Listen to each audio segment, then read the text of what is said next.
XL షీట్స్లో జనరల్గా ప్రతి సెల్కి కూడా నేమ్ ఉంటుంది. చూడండి, ఇప్పుడు F9 అనే సెల్లో ఉన్నాను. ఈ నేమ్ని మీరు ఇక్కడ నేమ్ బాక్స్లో చూడొచ్చు. ఓకే, ఏ సెల్ మీద మీరు ఈ యొక్క మౌస్ని ప్లేస్ చేస్తారో అక్కడ ఆ యొక్క నేమ్ అనేది నేమ్ బాక్స్లో రావడం జరుగుతుంది, ఆ సెల్ యొక్క నేమ్. మరి ఇలా కాకుండా రేంజ్ ఆఫ్ సెల్స్కి మీరు నేమ్స్ ఇవ్వాల్సిన అవసరం చాలా సందర్భాల్లో ఉంటుంది. మరి అలా ఇవ్వడం వల్ల లార్జ్ డేటా మెయింటెనెన్స్ ఈజీ అవుతుందన్నమాట. So for example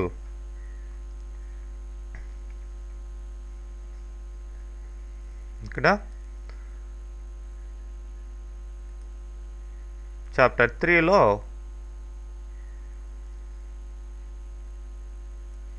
creating range names ఈ ఎగ్జాంపుల్ని తీసుకుందాం.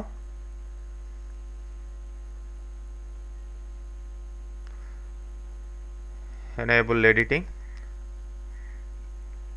మరి ఇక్కడ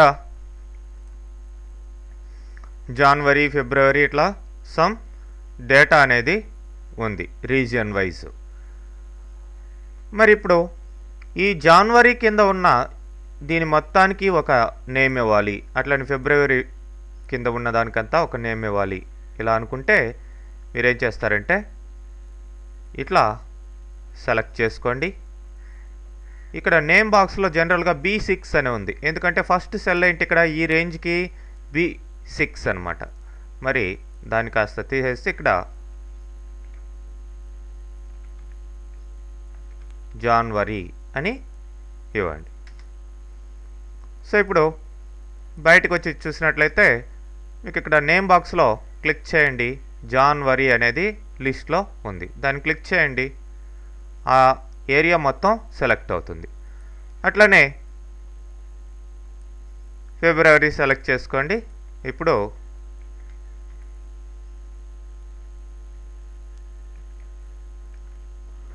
ఫిబ్రవరి. ఇప్పుడు చూడండి లిస్ట్లో ఈ 2 నేమ్స్ కూడా ఉంటాయి, మీకు ఏది కావాలంటే అది సెలెక్ట్ చేసుకోవచ్చు, ఏ రేంజ్ కావాలంటే ఆ రేంజ్. అలా ఇండివిజువల్గా కాకుండా ఇప్పుడు నేను ఈ రేంజ్ మొత్తం సెలెక్ట్ చేశాను. మరి వీటన్నిటికీ నేమ్స్ ఇవ్వాలి అనుకోండి, ఫార్ములాస్ ట్యాబ్లోకి వెళ్ళండి. ఇక్కడ క్రియేట్ ఫ్రమ్ సెలెక్షన్ అని ఉంది. మరి సెలెక్ట్ చేస్తున్న దాన్ని బట్టి క్రియేట్ చేయమని అర్థం అన్నమాట. ఇప్పుడు సెలెక్ట్ చేస్తున్న డేటాలో టాప్ రో అని అడిగింది.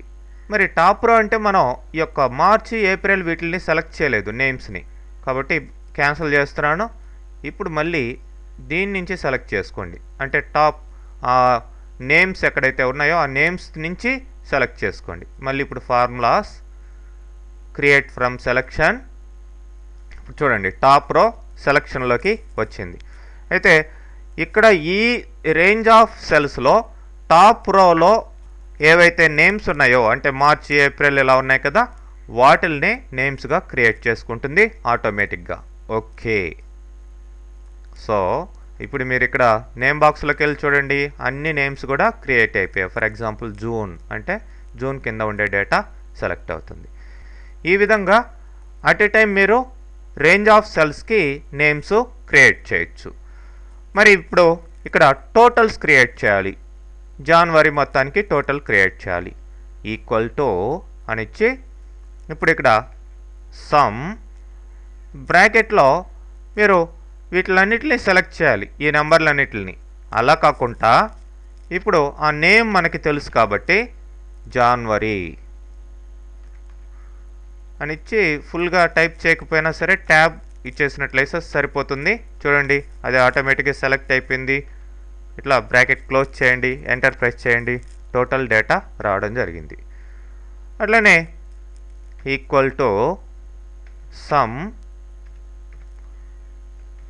ఆఫ్, ఇప్పుడు ఆ నేమ్స్ మీకు తెలియదు అనుకోండి, ఇక్కడ ఫార్ములాస్లో యూజ్ ఇన్ ఫార్ములా అని ఉంది.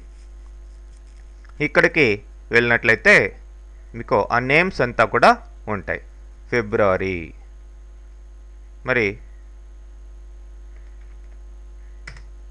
ఇట్లా. ఇంకా ఈజీ వే ఏంటంటే సమ్ ఆఫ్ F3 అని ప్రెస్ చేసినట్లయితే నేమ్స్ మొత్తం కూడా పేస్ట్ చేసేదానికి ఒక డైలాగ్ బాక్స్ వస్తుంది. సింపుల్గా మీరు ఇక్కడి నుంచే సెలెక్ట్ చేయొచ్చు. షార్ట్ కట్ కీ అనమాట. కీబోర్డ్లో F3 అనే ఫంక్షన్ కీని ప్రెస్ చేస్తే సరిపోతుంది. ఓకే, బ్రాకెట్ క్లోజ్ చేస్తారా, అయిపోయింది. Equal to some of F3 April.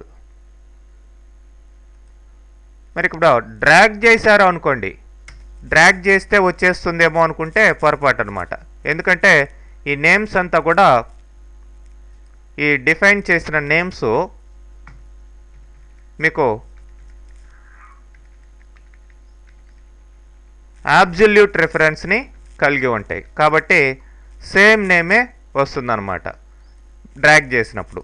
కాబట్టి మాన్యువల్గా ఇలా చేసుకోవడమే better. Some of F3 May